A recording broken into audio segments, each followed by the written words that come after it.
Hello and welcome to the big picture. The continuing and unprecedented fall of the rupee as against the dollar has created a virtual panic situation in the country. The value of the rupee, which has gone down by about 20% in the last few months, is however part of what some call as a global storm, which is affecting the currencies of many emerging economies. Countries like South Africa, Brazil, Russia, Indonesia, Turkey are also facing similar currency volatility. However, India is the worst affected, as everyone agrees. We have been continuously assured by the government and the finance minister in particular that things would be brought under control. However, the free fall continues, and according to some experts, there is nothing much that can be done to halt it. Today we will discuss the reasons behind the fall and how and when can we expect the slide to stop. To discuss this, I have with me DC Gupta, former Finance Secretary, Government of India, DK Pant, Chief Economist at India Ratings, Rajesh Mahapatra, Executive Editor, Hindustan Times, and Dr. Praveen of the Center for Economic Studies and Planning at the JNU. Welcome to all of you. Mr. Gupta, I would like to come to you first. There are, different kinds of interpretations are being given and different kinds of analysis is being said. One of the analysis is that nothing much can be done as far as this fall is concerned. Unless a major change takes place globally, there's nothing we can do to halt this currency volatility across the world and in India in particular. No, actually, we have to understand one thing very clearly. We have been following a policy of managed float as far as the rupee is concerned, right, which means we don't try to fix the value of the rupee. Right. It is determined by the demand and supply, right, and the market economics. Now, it is no mere coincidence that yesterday, after what FM had said in Lok Sabha, yet today we had the biggest fall in rupee. Right. Now, why so? It has cost 868 rupees. No, why so? It is, one, he talked of overvaluation of rupee. Yes. In fact, nobody should today also he spoke of and nobody should talk in terms of valuation or overvaluation or undervaluation. Because when you are not valuing your fixing your currency value, there is no point in talking about overvaluation. And I think it was probably a hint which was picked up by the market. That could be one reason. Secondly, we are sending contradictory signals. Right. Now, we were talking yesterday about controlling fiscal deficit. Right. Yet, yesterday or day before, we had passed that food security bill. And food security bill by Lok Sabha actually is an open-ended Pandora box. Interestingly, I'd like to tell only one point, that in section 3 of the Act, you have put the issue price, 2 rupees, 3 rupees, 2 rupees, 1 rupee, which means that if you want to change the issue price in future. No, for 3 years. I think it's for 3 years. That is for 3 years. Yeah. Even after 3 years, if you want to change it, you'll have to go to the parliament. Go back to parliament. You could have included it as a delegated legislation in your rule-making powers. It has not been done. Then economic cost of food is going to be high. So, the apprehension is that when you are talking of fiscal deficit promise, again it will be achieved by cutting the expenditure. Right. And plan expenditure is the easiest because non-plan is highly inelastic. Right. Which was done last year. And the third thing which I would like to say is, we must understand that we have been following a very soft option for financing our current account deficit. Now, what is the soft option if you see that? If you see the Financial Stability Report of July, issued by the Reserve Bank of India, which is decided by the Financial Development Stability Council, there it says the percentage of volatile cash flow in the total reserves of our currency, foreign exchange reserve, is about more than 80%. Now, we knew that the problem is coming. What is the volatile cash flow? One is FIIs, not FDI. No, FIIs, and which has gone out now. And then ECB. Now, all these are susceptible to any market development anywhere in the world. So, and the inflation. Inflation has been a problem pointed out by the RBI for last 3 years consistently. We haven't taken any steps. So we knew that it is all coming, and after all, any value of the currency will be determined by in the So, market. Mr. Gupta, what you're trying to say is that a lot of it is a lot of this problem is self-created. We have created the problem. This is, it is. In fact, it was admitted in so many words yesterday Yes. also. But today's fall perhaps has been contributed by certain other external factors like Syrian crisis and things like Okay. that. And there could be some further development. Okay. But what we should do is, we should never talk of overvaluation or undervaluation. We should concentrate on what points FM had said yesterday. Yes. In fact, what 10 points which FM had Yes, mentioned. the 10-point formula. And that's very good. Yeah, we but should you be know, doing we it. will see how it will be implemented. Let me go to Praveen Jha. Praveen, you know, Yes. one or two things which Mr. Gupta talks about. One is the the statement of the finance minister talking of overvaluation seems to have affected today's fall, whatever has happened today. But in the larger context, the same question which I asked Mr. Gupta also, you know, some people feel that nothing much can be done unless the American financial system is, you know, the over dependence on American financial system is tackled. Right. As regards the statement that Mr. Gupta made, Right. you know, my sense is one should probably not give too much credence to it. You know, what the FM says or doesn't say, I don't think if you take the totality of factors into consideration is going to make any impact. Primarily, there are two sets of factors. One, a long-term structural problem. Yes. And second, the way the global economy is evolving in terms of, you know, all these conjunctural factors, plus the speculative trends which are, or speculative forces which are extremely powerful in contemporary global economy. So it's the combination of all these. Now, in terms of, in fact, day before I was telling some friends that as soon as this food bill comes into being, you will see that there is a massive speculative attack on rupee. And in fact, I was expecting it. You know, I don't see You're not I'm not surprised at all. Okay. Not at all. But the real problem is this long-term structural problem. If we look at 2004-5, you know, our current account deficit was roughly 2.5 billion. By 2012-13, you know, this becomes almost 87.8 billion. Yes. Right? If we look at our merchandise trade deficit over the same period, that is 2004-5 and 2012-13, it increases from 33.7 billion to about 190.9 billion. Right. Now, what are we going to do about these things? You know, these are not sort of issues which can be simply brushed aside. And in fact, there is nothing in our economic policy which is even taking cognizance of all this.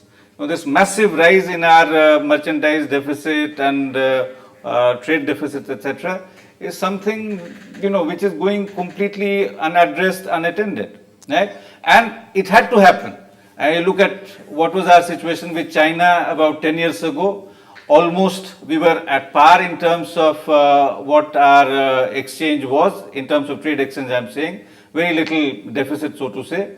Currently, it's almost 40 billion US dollars.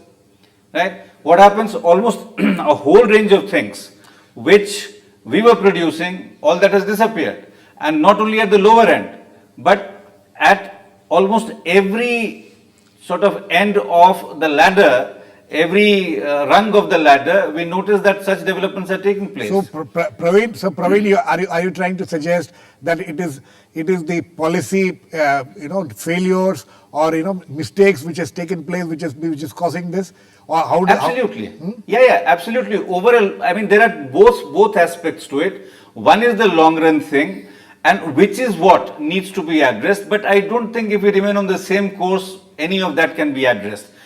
On top of that, whatever is happening in the US economy currently and overall global economy, in fact, it is as if US sneezes, we are catching fever. Yeah, absolutely. Right?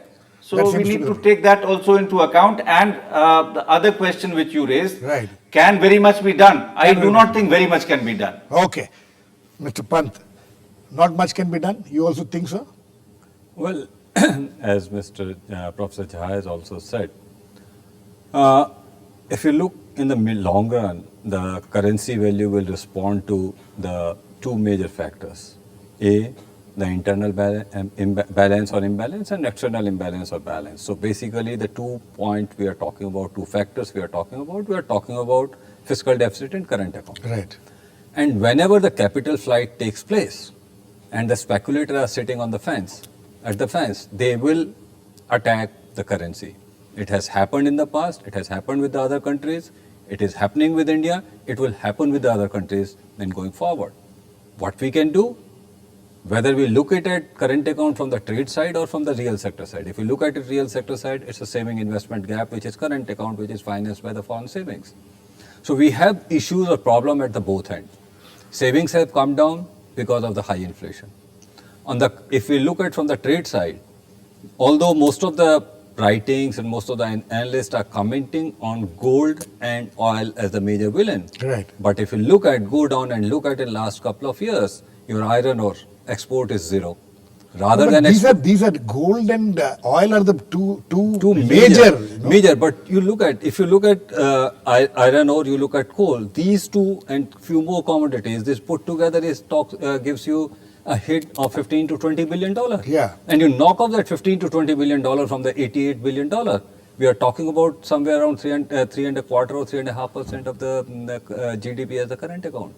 Unless these issues, the structural issues are not fixed, currency will always end the problem. Then the second question comes, do we have the resources to finance that current account? Right. So when we say that, we are talking about capital account flows.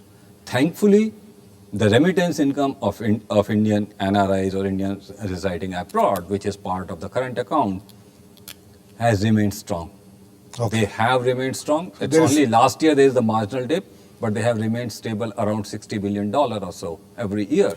Now, if there is a hit on that $60 billion, we are in for a bigger problem. But do you see any such problems? No, happening? as of now, there's no such problems. Rajesh, everybody is talking about structural problems. What has happened in this last? There's some people say that reforms which had to take place, institutional reforms which had to take place in the last 20 years, it has not happened.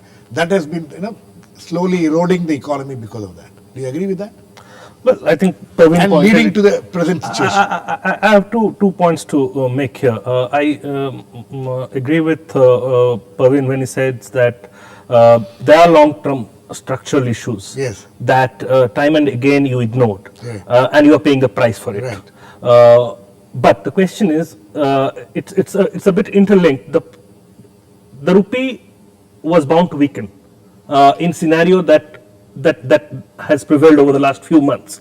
But should the rupee have weakened to the extent that it has, there are two components to it. One is a result of some of the long-term structural issues that you have not addressed, and then there is a certain segment of that fall comes from speculation. Right. Now, the speculators get active, or the speculators can become effective simply or primarily because you have not addressed the long-term structural issues. So they are in a way interlinked. That's the first point I wanted to make.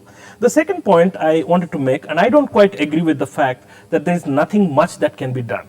When you say there is nothing much that can be done, you're talking from a certain framework, and that is a very neoliberal framework that you have chosen to embrace, the neoclassical framework that you have chosen to embrace. And when you look at things from that framework, you would say there is nothing much to do. However, I think when we say that, we echo that view that there is nothing much that RBI can do, there is nothing much that finance ministry can do. We are actually walking into the trap of what the government and RBI would like everyone to believe, that there is nothing much that can be done. Now, if there is nothing much that can be done, we say the same thing about inflation. Okay? And there also, time and again, we have ignored the structural issues.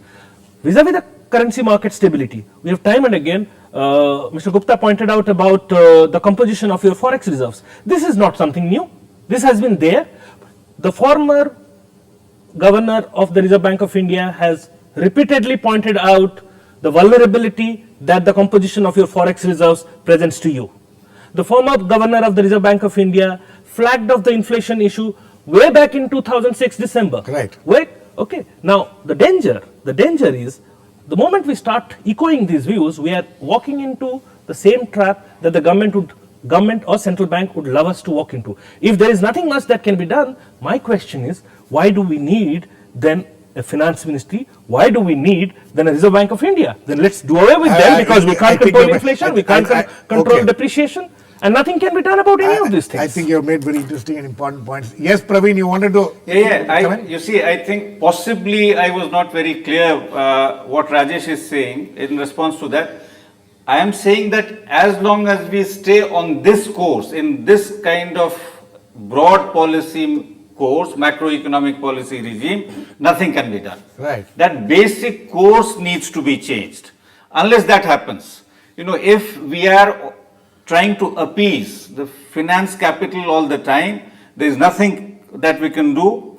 Likewise, if we sort of do not look at what is far more important in terms of, let's say, growth, investments, etc. I mean, if you look at our FDI, FII, all kinds of flows together, right. It is still in single digit as a proportion of GDP, well below 5% or so. Right. But this sort of, emphasis on the foreign investors, foreign whatever, finance capital and so on, so, that is, if we continue to do that, then I am afraid nothing can be done. Okay, Mr. Gupta, because you have handled this kind of situations. You were there, facing the music in those days, a decade back almost. Yeah. So you think in this last one decade, what has gone wrong? Or what is, at least something has been done right, or everything has gone wrong? Quite a few things have gone wrong. I think one thing which has gone wrong is we have been constantly and deliberately ignoring the advice of the expert regulator, that is RBI. RBI.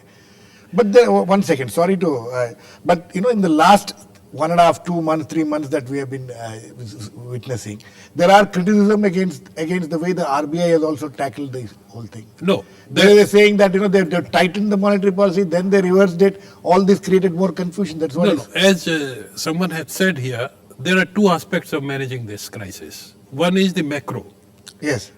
which professor was saying. Another is micro. Right. As he said, that speculators will attack you when Right. you are weak. Yes. So micromanaging the currency volatility is the legitimate function of the RBI. Right. And if the RBI takes certain action, it does not necessarily mean that that is their policy stance. This could be reversed over a period of time as the things stabilize, as they have said. But talking of what can be done is, my feeling... First, what has gone wrong? It has gone wrong. First, we have been postponing the fiscal targets. Right from 2005 onwards or 2006 onwards, we went on doing it. We do not want to blame anybody. But if you recollect, I think the deterioration started when we announced farm loan waiver scheme, in my view. You started a regime of entitlements. So, okay. And so long the things were doing all right, your growth was 8% or something like that, revenue buoyancy was there, everything was hunky-dory. But when the things started collapsing for various reasons, then everything has gone haywire. Yet, at that point of time also, we did not wake up to the reality. We went on indulging in fiscal profligacy. As I was saying just before this, that what we have done, food security bill, you and I know that when it actually takes off, it will be next year. Absolutely. It cannot be this year by any chance, except that you start something in Delhi. Now, what was the idea of insisting on it?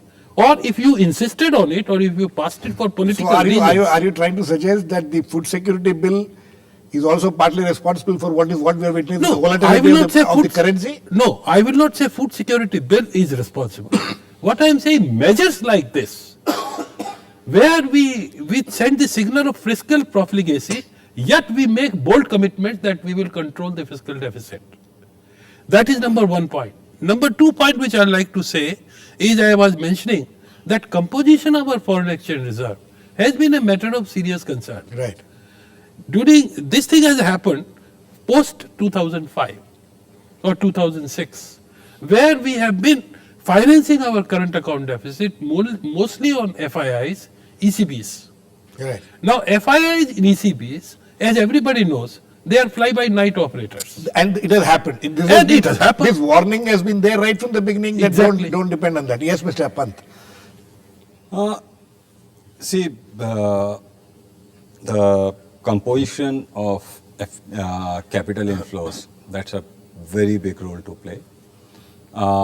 Whether you have the debt-creating capital inflows or non-debt creating. No, the question is this. Yeah. Mr. Gupta's argument is this entitlement program seems to have hit, is part of the problem. Well, see, whether it's the entitlement program, whether it's the growth slowdown, whether it's the revenue buoyancy going down, ultimately, end of the day, it sums up into the fiscal deficit. And as I said in my opening remarks, unless both these internal and external imbalances are not corrected, currency will remain weak. And if one looks at, as your opening remark said, the Brazilian real has Yes. gone down. Now look at those currencies. All those currencies which has depreciated faster, they are those currencies where the internal fiscal deficit is high, where current account deficit high, and they are dependent on volatile capital inflows. Now, So all these countries have been mismanaging their economies. Is that the conclusion? this is one of the small answer could be this. Is that All of them have mismanaged. Mr. Gupta, do you agree with that query? I wouldn't be able to say all that, but I certainly agree with him. After all, what is currency value?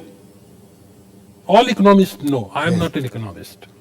It is determined by your internal strength. Right. That means your growth levels and what is your inflationary level, particularly in purchasing power parity. Now your inflation has been running very high consistently for last 3 years. We ought to have known that this was coming. And Rajesh? we never bothered to address those structural issues which RBI has been consistently reminding the government. So Rajesh, the government, the people who are in charge can take some comfort saying that we are not the only ones affected. So many countries are affected. No, that's not true. Look, I don't think everybody is mismanaging.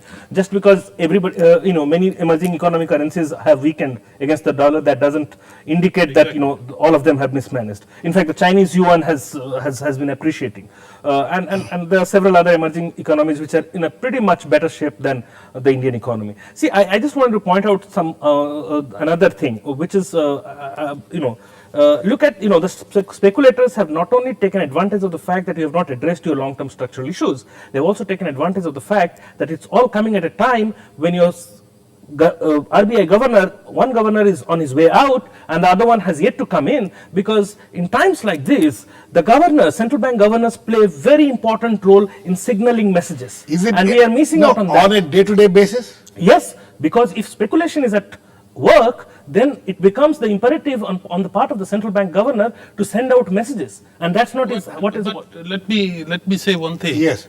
That when a governor leaves and another governor comes, it does not necessarily mean there is a radical shift in the policies. One and second because thing is that institutional the RBI policies stops continue. functioning. No, during that RBI period. doesn't stop functioning. I think you are missing out on that. There is a symbolic, there is a kind of sentimental message thing that gets conveyed.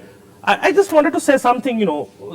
We all talked about structural issues. We are seeing a classic case that India proved to be a bad good times company. When the times were good, we didn't fix our problems. Exactly. And when times are bad, we are proving to be a bad times company again. Okay. Praveen, yes. I want you to address one issue which Mr. Gupta flagged. This is about the entitlements program, because we have been hearing this. The economy, that brief time in 2007, 2008 when it was at its peak, and then still in 2009 when there was a global slowdown, still we managed to handle it better than others. But now we keep hearing that these entitlement programs have created all this. The fiscal deficit is the higher fiscal deficit is because of these programs, and now the national food security is coming in. That will also affect and keep the fiscal deficit high. You see, purely on the face of it, as an accounting thing, where you see, of course, it is going to increase the size of the fiscal deficit. If you just look at it that way, surely he has a point. But on the other hand, I think it's extremely important to look at our taxation side.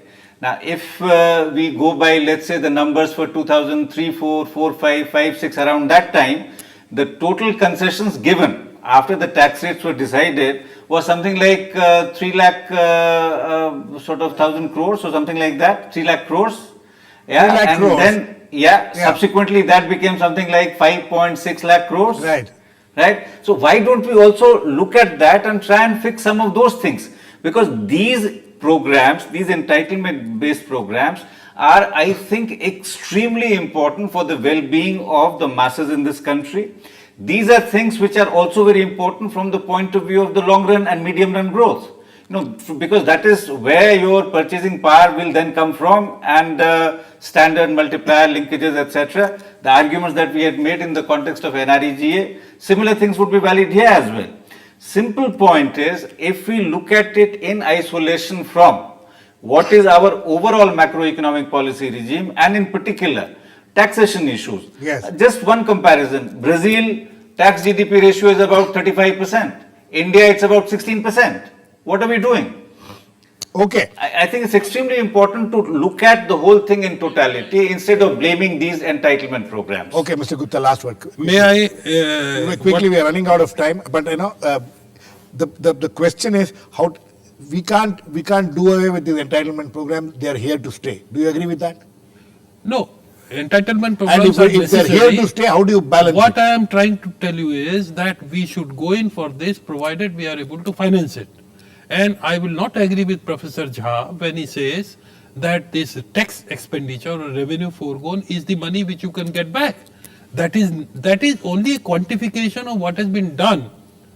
And this was done. The general feeling is that these taxes foregone is a sop to the manufacturing, Of course, they are corporate sector, incentives. What are they? Let me explain to you. And They you don't have a problem with that, with those No, sops, but they you have are- a problem with no, the certainly sops some to of the them poor. can be rolled back.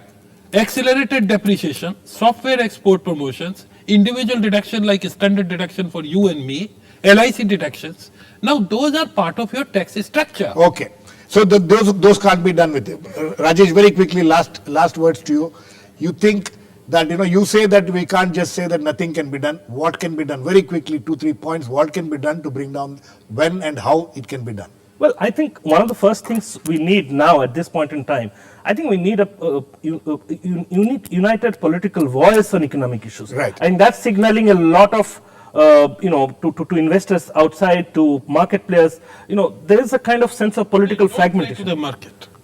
Policy should not play to the market. No, it's not. No, it's not a question of when you have parliament and So when you you have are- people okay. speaking in multiple voices. I think think that's the first thing we need to have. There is a serious crisis at hand, and there has to be unity that has to be demonstrated by the leadership of the country, by the of the political parties to come across and pose themselves as a Pose collective, themselves as united to take up this united and then talk about things that there are short-term things that can be fixed. There are many things that have been done in terms of liberalizing the foreign and transactions, which can be rolled back. There are a lot of round tripping happening with people who you have allowed to invest abroad. That's right. He spoke about external commercial borrowings. Gold, we took too long to actually climb down on gold. There are many areas like this which can be addressed in the short term. There have been efforts in the last few And weeks. there have to be a statement of intent on the long-term structural issues and Okay. a clear roadmap. I think on that note, we need to end. The most important thing, as Rajesh rightly points out, is that we need to present a united voice to the world, but that doesn't seem to be happening as obviously with just a few months to go for elections, political parties seems to be taking advantage of the thing and politicizing the whole thing. Well, let's hope that the political class will come together and pose a united front to the world so that this problem can be resolved soon. Thanks to all my guests, Mr. D.C. Gupta, Mr. Pant, Rajesh Mahapatra and Praveen Jha. Please keep watching. We'll come back with another issue of Big Picture same time tomorrow.